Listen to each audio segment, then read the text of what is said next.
ನಮಸ್ಕಾರ ಎಲ್ಲರಿಗೂ. ಹೊಸ ವರ್ಷ ಬರ್ತಾ ಇದೆ, ಜೀವನ ಬದಲಾಗತ್ತೆ ಅನ್ನೋ ನಂಬಿಕೆಯಲ್ಲಿ ಯುಗಾದಿನ ಸೆಲೆಬ್ರೇಟ್ ಮಾಡ್ತೀವಿ. ಅಂತ ಒಂದು ವಿಶೇಷವಾದ ಯುಗಾದಿಗೆ ಎಳ್ನೀರ್ ಗಂಜಿ ಪಾಯಸ ಮಾಡಿದ್ರೆ ಹೇಗಿರುತ್ತೆ ಅಲ್ವಾ? ಮತ್ತೆ ಆಗ್ತಾಳ ಎಳ್ನೀರ್ ಗಂಜಿ ಪಾಯಸನ ಮಾಡ್ಕೊಂಡೇ ಬಂದ್ಬಿಡೋಣ.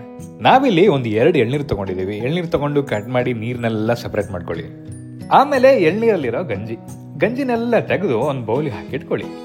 ಈ ಎಳ್ನೀರ್ ಗಂಜಿನೇ ಕಂಡ್ರೆ ಈ ಪಾಯಸಕ್ಕೆ ಒಂದು ಒಳ್ಳೆ ಟೇಸ್ಟ್ ಕೊಡೋದು. ಈಗ ಒಂದು ಪಾತ್ರೆನ ಒಲೆ ಮೇಲಿಟ್ಟು ಅದಕ್ಕೆ 1 ರಿಂದ 1.5 ಕಪ್ಪು ಹಾಲು ಹಾಕಿ ಹಾಲು ಕಾಯಿಸೋಕಿಡಿ. ಹಾಲು ಹಾಕಿದ ತಕ್ಷಣ ಒಂದು ಅರ್ಧ ಕಪ್ಪು ಕಂಡೆನ್ಸ್ ಮಿಲ್ಕ್ನು ಹಾಕೋಣ.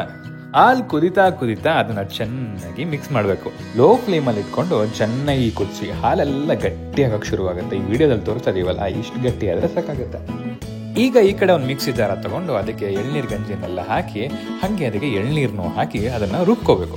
ರುಬ್ಕೊಂಡಿರೋ ಎಳ್ನೀರ್ ಗಂಜಿನ ಹಾಲು ಕುದ್ದು ದಪ್ಪ ಆಗಿರುತ್ತಲ್ಲ ಅದಕ್ಕೆ ಹಾಕಿ ಚೆನ್ನಾಗಿ ಮಿಕ್ಸ್ ಮಾಡಬೇಕು. ಈಗೊಂದು ಅರೋಮಾ ಬರುತ್ತೆ ನೋಡಿ, ಅಂದ್ರೆ ಪರಿಮಳ ಬರುತ್ತೆ ನೋಡಿ. ಆಹಾ, ಅದ್ಭುತವಾಗಿರುತ್ತೆ ಕಣ್ರಿ. ಈಗ ಒಲೆ ಆಫ್ ಮಾಡಿ ಗಂಜಿ ಇರುತ್ತಲ್ಲ, ಎಳ್ನೀರ್ ಗಂಜಿ ಇಲ್ಲ ಕಾಯಿ ಇರುತ್ತಲ್ಲ, ಅದನ್ನ ಚೆನ್ನಾಗಿ ಕಟ್ ಮಾಡಿ ಸಣ್ಣದಾಗಿ ಕಟ್ ಮಾಡಿ ಅದನ್ನು ಹಾಕೊಳ್ಳಿ. ಆಮೇಲೆ ಅದರ ಮೇಲೆ ಪಿಸ್ತಾನು ಸಣ್ಣದಾಗಿ ಕಟ್ ಮಾಡಿಕೊಂಡು ಅದನ್ನು ಹಾಕ್ಬಿಡಿ. ಅಲಂಕಾರಕ್ಕೆ ಚೆನ್ನಾಗಿರುತ್ತೆ. ಇವಾಗ ಕೇಳಿಸ್ಕೊಳ್ಳಿ, ಇಂಪಾರ್ಟೆಂಟ್, ಇದನ್ನು ಡೈರೆಕ್ಟಾಗಿ ಹಾಗೆ ಬಿಸಿ ತಿನ್ಬೇಡಿ.